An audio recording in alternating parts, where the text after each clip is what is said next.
Hello and welcome to the UPSC Lighthouse with Ashim. This is part 2 of my CSAT video. अगर आपने part 1 नहीं देखा है तो प्लीज़ गो वॉच इट. जैसा मैंने पार्ट 1 में प्रॉमिस किया था, इस वीडियो में हम लोग लाइव CSAT का पेपर सॉल्व करेंगे. And at the end of this video I will share some tips that I feel are very relevant for the CSAT exam. Plus मेरा एक या दो टीचर की रिकमेंडेशन है जो आपको यूट्यूब पे जो लोग पढ़ा रहे हैं उनमें से एक या दो मैंने अच्छे टीचर्स देखे हैं जिनको मैं रिकमेंड करना चाहूँगा इन दिस वीडियो. ठीक है. नाउ प्लीज़ रिमेंबर, ये CSAT की क्लास नहीं है. ठीक है, मैं आपको CSAT पढ़ाने के लिए नहीं बैठा हूँ. What I am going to do is show you कि मैंने पेपर कैसे अप्रोच किया था. ठीक है, कि मैं क्वेश्चंस किस हिसाब से कर रहा था, छोड़ रहा था, अगर कितना टाइम एक क्वेश्चन को दे रहा था एंड सो ऑन. ठीक है, तो मैंने कैसे पेपर को अप्रोच किया मैं आपको ये दिखाना चाह रहा हूँ. नॉट कि आपको CSAT मतलब मैं आपको पढ़ा नहीं रहा हूँ यहाँ पे. फॉर दैट रिगार्ड देखो, अगर मैं पूरा पेपर करने बैठता यार तो बहुत टाइम लग जाता है ना. और like I said in the last video as well, I am more focused on maths and LR क्योंकि RCs के रिगार्डिंग मेरे पास ज़्यादा कुछ है नहीं बोलने के लिए टू बी ऑनेस्ट. तो हम लॉजिकल रीजनिंग और मैथ्स के कुछ क्वेश्चंस देखेंगे. तो मैंने इसलिए 3 अलग अलग CSAT पेपर के पूरा पेज पिक किया है, मतलब ऐसे इंडिविजुअल क्वेश्चंस की जगह पूरा पेज उठाया है. So will look at those pages and solve the questions on those pages. तो मैंने जानबूझ के एक पेज ऐसा लिया जिसमें बहुत ईजी क्वेश्चन है, एक में जैसे ईजी और डिफिकल्ट का मिक्स है, मॉडरेट या डिफिकल्ट ईजी का मिक्स है, सब कुछ है, ताकि मैं आपको ये भी देख सकूँ कि मैं क्वेश्चन अगर छोड़ रहा हूँ तो क्या सोच के छोड़ रहा हूँ, कौन सा क्वेश्चन देखते ही स्पॉट में कर पा रहा हूँ कि ईजी है, because I did practice that topic before hand. तो ये सब ताकि मैं आपको दिखा सकूँ, इसलिए मैंने ऐसे 3 पेजेस लिए हैं जिनको मैं भी सॉल्व करूँगा वन बाय वन, उसके क्वेश्चन या छोड़ूंगा जैसा भी होगा. ठीक है, so let's get into it. Okay, तो जैसा मैंने बोला मैं 3 पेजेस के क्वेश्चन सॉल्व करके दिखाऊंगा आपको. तो उसमें से पेज नंबर 1 ये है, तो आप ये क्वेश्चन पेपर में से मैच कर सकते हो. ठीक है, तो देखो जैसे ही मैंने ये पेज देखा ना, मुझे ये क्वेश्चन दिखा, ये सिंपल बॉडमास का क्वेश्चन है. तो मैंने बोला कि सबसे पहले इसको करो. इसमें देखो कुछ नहीं करना, चुपचाप चारों ऑप्शंस पुट करके ही देख लो, ज़्यादा दिमाग लगाने की ज़रूरत नहीं है. तो मैंने क्या किया ना, ताकि मुझे कन्फ्यूजन ना हो, I just made boxes around this, ताकि मुझे तुरंत एकदम से दिख जाए, मैं गलती ना कर दूँ. ठीक है, 15, 3, 24 इक्वल टू 20. ठीक है, तो अब जैसे ना आपने कोई भी इसमें ऑप्शन डाला, चारों ऑप्शन ही डालने थे. आप अगर जब बी को ऑप्शन डाल के देखोगे तो सही आंसर आ ही जाएगा. ठीक है, मैंने वहाँ पे स्टार्ट किया था, मेरी ऐसी आदत है अगर कुछ ऐसा करना होता है तो मैं डी से स्टार्ट करता हूँ हमेशा. तो मैंने पहले डी पुट करके देखा. तो देखो यहाँ पे आएगा डिवीजन, फिर वो बोल रहा है पी, यहाँ पे आएगा प्लस, फिर बोल रहा है क्यू, यहाँ पे आएगा माइनस, और लास्ट में बोल रहा है आर, तो यहाँ आएगा इंटू. ठीक है, तो 4 + 3 माइनस कुछ 80 ऐसा कुछ आ रहा है. So of course this is wrong. ऐसे ही आप सी पुट करके देखोगे, ये भी नहीं आएगा, ये भी नहीं आएगा, ये वाला सही आंसर आ जाएगा. This was a very straight forward question, 1.5 minute का था हार्डली है. ठीक है, ठीक है, तो अगला क्वेश्चन मुझे दिखा ये वाला. ठीक है, अब मैंने ये जब क्वेश्चन देखा ना तो मुझे इतना तो पता था कि 35 को अपन 5⁷ ऐसे करके n लिख सकते हैं. अब मैं यहाँ पे 7 सारे ढूंढूंगा और यहाँ पे 5 सारे ढूंढूंगा, पावर कंपेयर करके आंसर आ सकता है, बट इसमें शायद थोड़ा टाइम लग जाए. तो मैंने इसको m लिख दिया कि मॉडरेट डिफिकल्टी का अपन बाद में सेकेंड राउंड में देख सकते हैं. ये करके मैंने छोड़ दिया था ये क्वेश्चन. ठीक है, और मैं बाद में एक्चुअली मैं भूल गया ये क्वेश्चन करना, तो ऐसा भी होता है एग्ज़ाम में. ठीक है, फिर मैं इस क्वेश्चन पे. ठीक है, अब ये सीक्वेंस का क्वेश्चन था, तो मुझे यार ये जब मैं देखता हूँ इस क्वेश्चन को एक्चुअली में, तो ये 24 इधर है, फिर x है, मतलब ये पहले कम हुआ और फिर ज़्यादा हुआ, तो कुछ इस तरह का है ये. ठीक है, यहाँ पे 12 है, यहाँ पे x है, सॉरी 12 है और x है 18, 36. तो देखो ये 6 मतलब 1.5 है, ये इंटू 2 है, ये 2.5 है. ठीक है, तो ये और ये 1 होंगे और ये 0.5 होगा. ये सिंपल सा पैटर्न वाला क्वेश्चन था, ये इकलौता पैटर्न वाला क्वेश्चन है जिसको मैंने इजी कंसिडर किया था अपने पिछले पैटर्न में. So this should be 12. तो ये आंसर आ गया, इजी था ये. ठीक है, अब ये वाला क्वेश्चन देखो, ये क्वेश्चन एक्चुअली में टफ है नहीं. मैंने जब ये क्वेश्चन पूरा पढ़ा ना, जैसे सर्कुलर ट्रैक वाले क्वेश्चन मैंने प्रैक्टिस भी किए थे, बट ये जब मल्टीपल राउंड घूमने वाला और दोनों को कंपेयर करने वाला ऐसे क्वेश्चन आता है ना, मुझे पता था कि मुझे इसमें पर्सनली बहुत टाइम लग जाता है, मेरे से गड़बड़ होता है इस क्वेश्चन को, तो मैंने इसको तुरंत ही छोड़ दिया था देखते ही. ठीक है, तो even though this is an easy kind of an easy question, but मैंने तो छोड़ दिया था। अब देखो ये ट्रेन वाला क्वेश्चन, ये हमेशा बहुत ईजी होते हैं। जैसे ही मैंने ये देखा मैं बोला ये मैं बना रहा हूँ, भले थोड़ा सा ज़्यादा भी एक्स्ट्रा टाइम भी लग जाए, ये तो बनाऊँगा क्योंकि इसका आंसर पक्का ईजीली आ जाता है एंड में। ठीक है, so let's solve the question. सबसे पहले देखो यहाँ पे किलोमीटर पर आर है, यहाँ सेकेंड है, यहाँ मीटर है, मतलब आपको कन्वर्ट करना है। ठीक है, तो आपने लिखा x, आपने लिखा y, x would be 3 into 5/18 और ये 4 इंटू 5/18, मतलब कि 5/6, ये 2, ये 9, ये 10/9। ठीक है, इसमें कोई दिक्कत नहीं है अभी तक किसी को। अब देखो ये क्वेश्चन का फॉर्मेट सिंपल है। x जितना, अगर मान लो x 8 सेकेंड में इतना चल रहा है, तो जो ट्रेन है, ठीक है, उसको ये डिस्टेंस जो है प्लस उसकी लेंथ, ये इतना पूरा चलना पड़ेगा, तभी वो पूरा इसको पार करेगा। ठीक है, सिमिलरली y है, वो इतना चल रहा है, तो ट्रेन को उसको कम्प्लीटली पार करने में उसकी पूरी लेंथ प्लस ये डिस्टेंस पार करना पड़ेगा। तो ये सिंपल सा है। आप ये दोनों को वहाँ पे रख दोगे, आपका सिंपल आंसर आ जाएगा। यहाँ इसको सॉल्व करने की भी आई थिंक ज़रूरत नहीं है, because it's a very easy question. इतना ही सा था ये क्वेश्चन, तो वहाँ पे मैंने जैसे ये किया 1.5 मिनट के अंदर आंसर आ गया। अब देखो ये अगेन ऐसा क्वेश्चन था, मुझे देख के नहीं समझ में आया। मुझे इतना समझ में आ गया कि 1 से 9 तक जा रहा है, फिर ये 9 से 1 तक जा रहा है।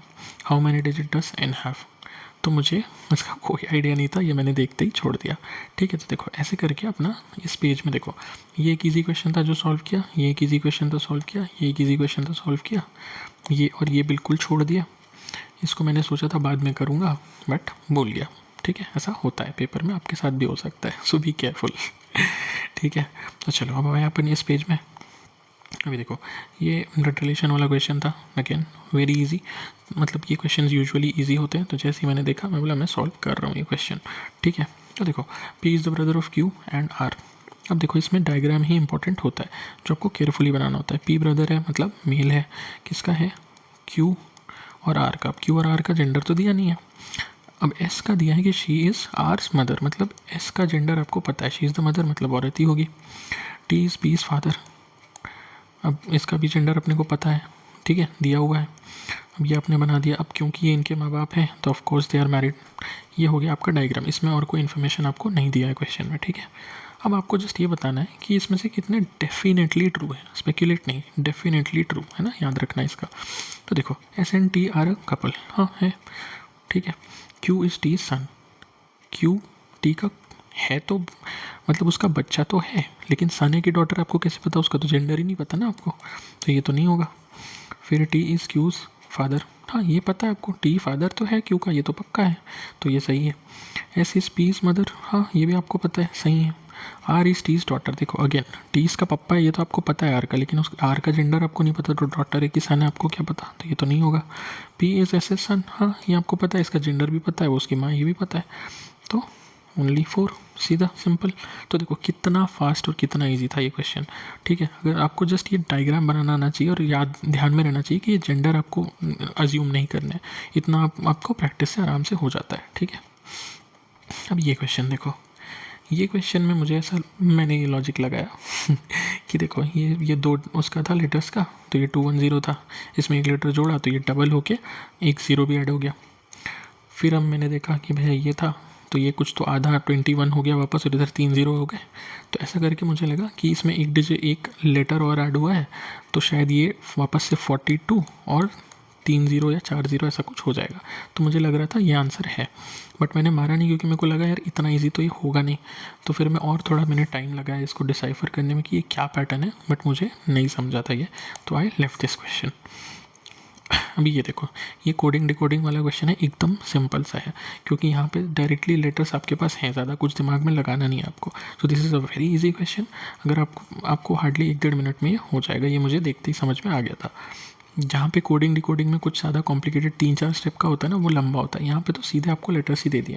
जैसे देखो मेरे को क्या बनाना है, ये मैन है ना, तो मेरे को सब ई चाहिए।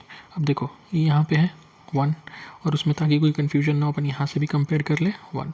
तो देखो ये 1 और 1, ये तो पक्का हो गया। ठीक है, अब देखो मेरे को और क्या चाहिए, n।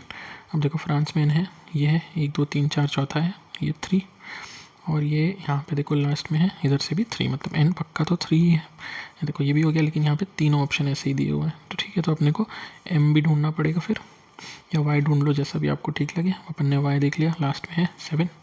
ठीक है, y यहाँ पे है 7, मतलब ये दोनों में से कोई ना कोई एक ऑप्शन है, मतलब आपको m भी देखना पड़ेगा। m देखो यहाँ से 1 2 3 4 8, तो ये हो गया। इतना सिंपल सा था। अब मान लो आप टफ क्वेश्चंस में कहीं और टाइम वेस्ट कर देते तो ये सिंपल वाला क्वेश्चन भी शायद आपको छोड़ना पड़ जाता। अब देखो ये वाला क्वेश्चन, अब ये क्वेश्चन ना यार मैंने पहले राउंड में छोड़ दिया था, क्योंकि मेरे को लगा बन तो ये जाएगा मोस्ट प्रोबेबली, बट लंबा हो सकता है। फिर मैंने सेकेंड राउंड में आया, और because I had a bit of time, तो ये वाला क्वेश्चन मैंने कर लिया था। ठीक है, तो देखो कैसे होगा ये, P इज़ थ्राइस T। देखो अब ये नंबर पहले तो ऐसा दे दिया है ना, PQRST, सीधा ऐसा बना लो।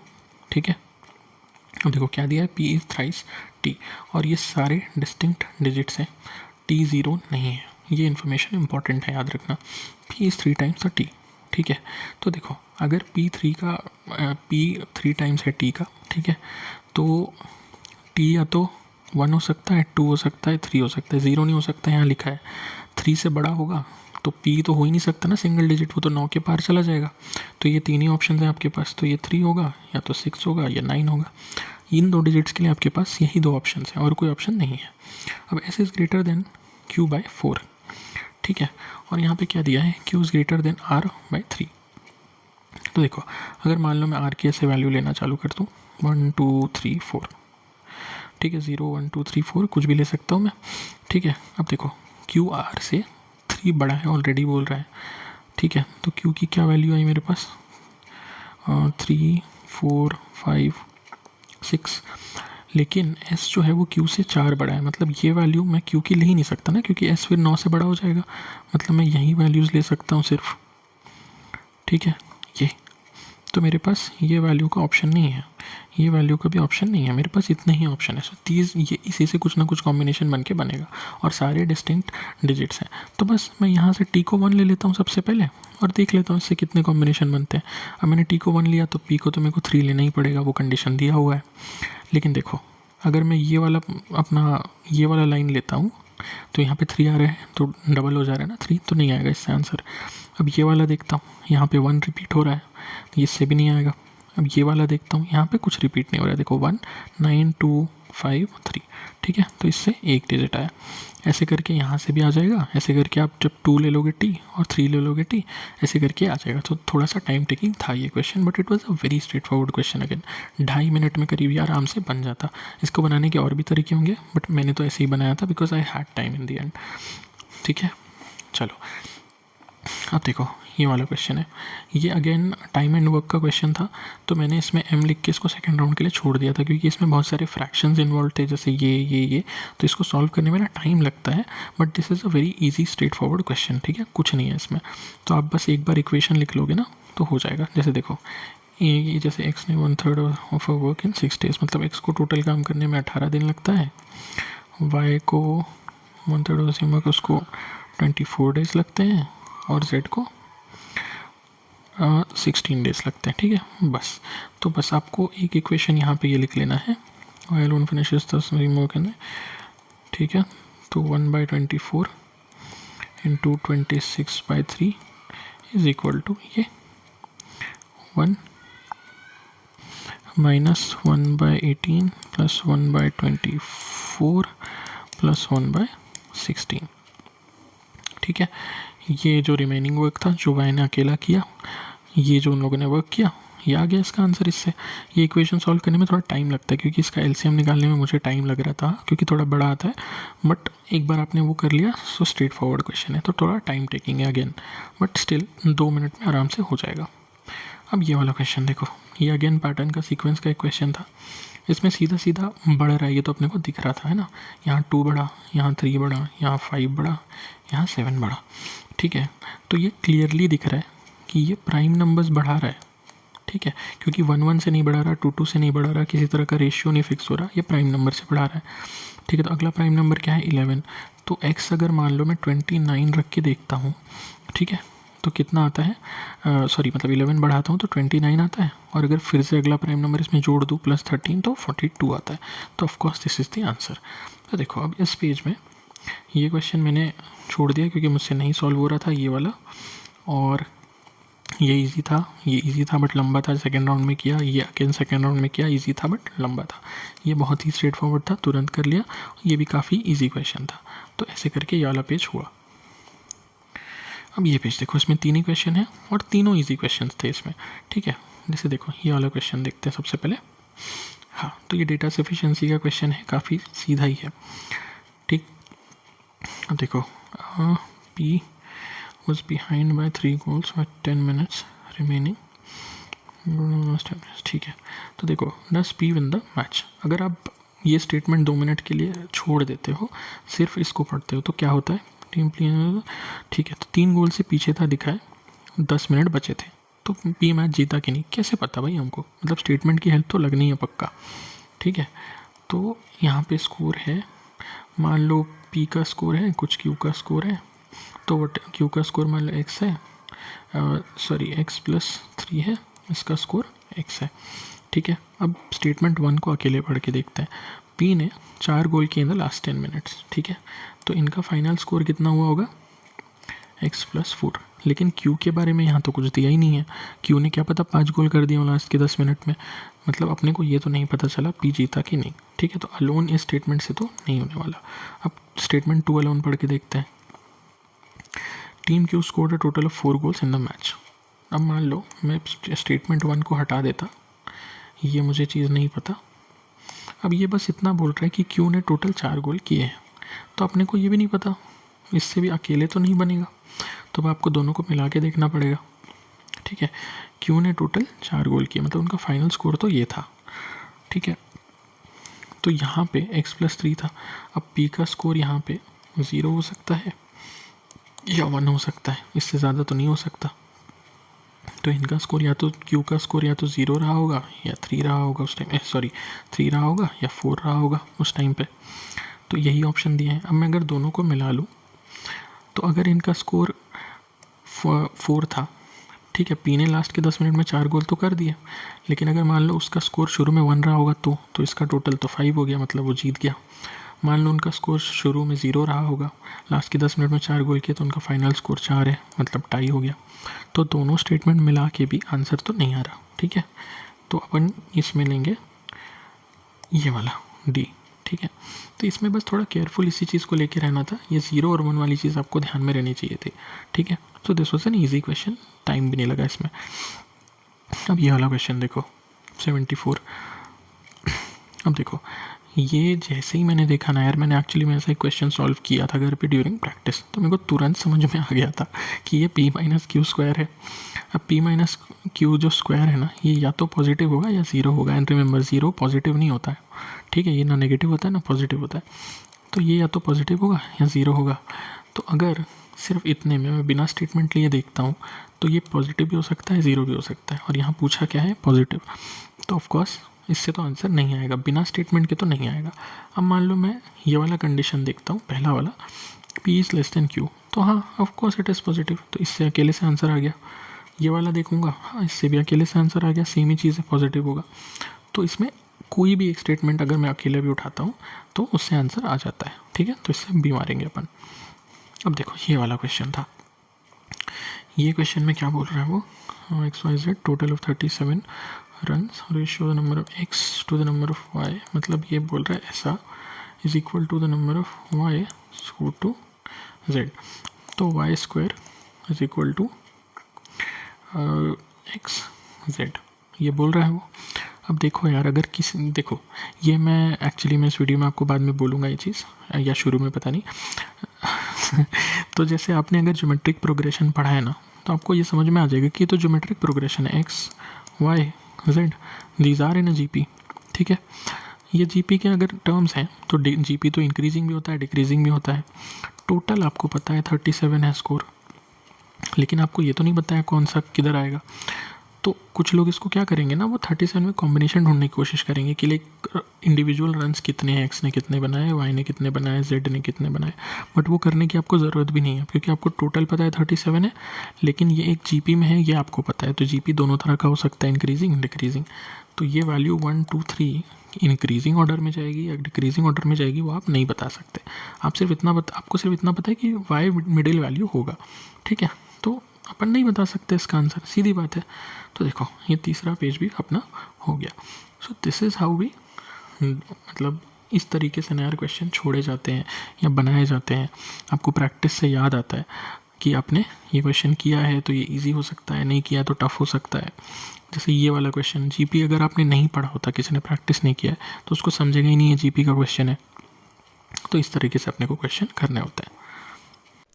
And yes, talking about the analysis, देखो पॉलिटी में क्या होता है, आपने देखा प्रेसिडेंट के ऊपर कोई क्वेश्चन आया है, आप गए गूगल किया या लक्ष्मीकांत खोली या कॉन्स्टिट्यूशन खोला, सीधे आपको वो आर्टिकल दिख जाता है, वहाँ लिखा हुआ दिख जाता है, ठीक है। सो एनालाइजिंग पॉलिटी या ऐसा कोई जीएस का subject is a different manner.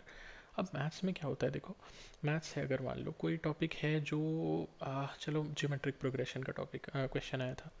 अब वो मान लो अगर वो डायरेक्टली नहीं लिख रहा है ना जीपी, वो अगर घुमा फिरा के वर्ड कुछ ऐसे दे दे रहा है वहाँ पे, तो आपको एकदम से देख के समझेगा ही नहीं कि वो जीपी का क्वेश्चन है, अनलेस आपने जीपी पढ़ा है और उसके 2 4 क्वेश्चन प्रैक्टिस किए हैं। तो अगर आप ऐसे सीधे जाके क्वेश्चन देखने लग जाओगे ना, तो आपको हर क्वेश्चन डिफिकल्ट लगने लगेगा प्रैक्टिस के बिना। तो एट बेस्ट आप ये करो एनालिसिस के लिए कि किसी ऑलरेडी जो सी सैट वगैरह पढ़ाते हैं ना, उनका वीडियो देख लो जाके। तो आपको एक रफ आइडिया हो जाएगा, हाँ ऐसे ऐसे क्वेश्चन आते हैं, टफ है, ईजी है, किस टॉपिक से है, और वो आप आगे लेके चलो। अभी अगर आपने मैथ्स पढ़ा ही नहीं है ना बहुत दिनों से, अभी आपने पढ़ा ही नहीं है मान लो, तो मैथ्स और एलआर के क्वेश्चन एनालाइज करके कुछ नहीं मिलेगा। तो एनालिसिस के पीछे मत भागना, सी सैट के खुद से किसी कोई अगर आपको रेडीमेड करके दे रहा है वो ले लो, ठीक है। एनालिसिस तब करना जब आपने सारे टॉपिक्स पढ़ लिए हैं, तब आपको समझेगा कि हाँ ये क्वेश्चन डिफिकल्ट था, ये इजी था, ये टॉपिक मुझे आते हैं, ये मुझे नहीं आते, वगैरह वगैरह, ठीक है। ओके, तो that was the CSAT paper. अभी देखो कुछ चीज़ें मुझे बोलनी थी, जैसे मैंने बोला था वीडियो के शुरू में। तो फर्स्ट ऑफ ऑल यार देखो, सी सैट के लिए आपको क्या करना चाहिए। अगर आप मैथ्स में बहुत ही वीक नहीं होना, अगर आप एवरेज हो, स्लाइटली बिलो एवरेज भी हो, तो कोई दिक्कत नहीं है। आपको कोई स्पेशल एकदम ऐसे कोई बहुत ज़्यादा क्लासेस मेंटरशिप की भी ज़रूरत नहीं है, ठीक है। मुझे तो पर्सनली यही लगता है। हाँ अगर आप बहुत ज़्यादा वीक हो, आपने मैथ्स मतलब ज़िंदगी में नहीं पढ़ा, ऐसा आपको लग रहा है, बिल्कुल आपसे बेसिक्स नहीं हो पा रहे हैं, तो फिर आप उस डायरेक्शन पे जा सकते हो। But for any average person I don't think you need to much special any kind of thing for CSAT. उसके बाद देखो यार, आपको क्या करना चाहिए ना, हर टॉपिक जो आप पिछले 3 साल 4 साल के पेपर उठाओ, टॉपिक्स नोट कर लो, ठीक है। उसके बाद आप क्या करो कि आपको अगर लग रहा है कि ये टॉपिक से तो क्वेश्चन आते ही हैं, ऐसे आपको 20 25 टॉपिक्स मिल जाएंगे मैथ्स और एलआर के मिला के। From each of those topics practice at least 20 25 question of varying difficulties. अलग अलग तरह के क्वेश्चन प्रैक्टिस करो, अलग अलग पैटर्न के हर टॉपिक में से, and that is more than enough. और ये आपको स्पेस्ड मैनर में करना है, ऐसा नहीं कि एक हफ्ते में बैठ के सब कर लिया, नहीं। आराम से 1 महीना डेली 2 2.5 घंटा 2 2.5 घंटा ऐसे करके करो, ठीक है। और अभी अगर आप जल्दी तैयारी शुरू करना चाहते हो, तो जनवरी फरवरी में एक बार ये पूरा प्रोसेस कर लो, और फिर जब एग्ज़ाम पास आ जाएगा, तब एक बार फिर से प्रैक्टिस कर लेना थोड़े थोड़े क्वेश्चन हर टॉपिक के। और बाद में जब आप प्रैक्टिस करोगे, जब आपने सारे टॉपिक्स पढ़ लिए हैं, so do it in a mixed manner, कि आप 5 अलग अलग तरह के टॉपिक एक ही दिन में प्रैक्टिस करो, जिससे आपका एग्ज़ाम का टेम्परामेंट बनेगा, ठीक है। और टफ क्वेश्चन आइडेंटिफाई आपको होने लगेंगे ऑलरेडी, तो आप प्रैक्टिस में उनको सॉल्व करना मत करना, लेकिन आप एग्ज़ाम में छोड़ना सीख जाओगे क्वेश्चन की टफ वाले अपने को कैसे छोड़ना है, ठीक है। तो इतना कर लोगे, I think this is more than enough. Okay, so that was it for this video. Next video आप कुछ और टॉपिक पे देखेंगे अपन, जैसा आप लोग अगर कुछ मेरे को मिलता है तो।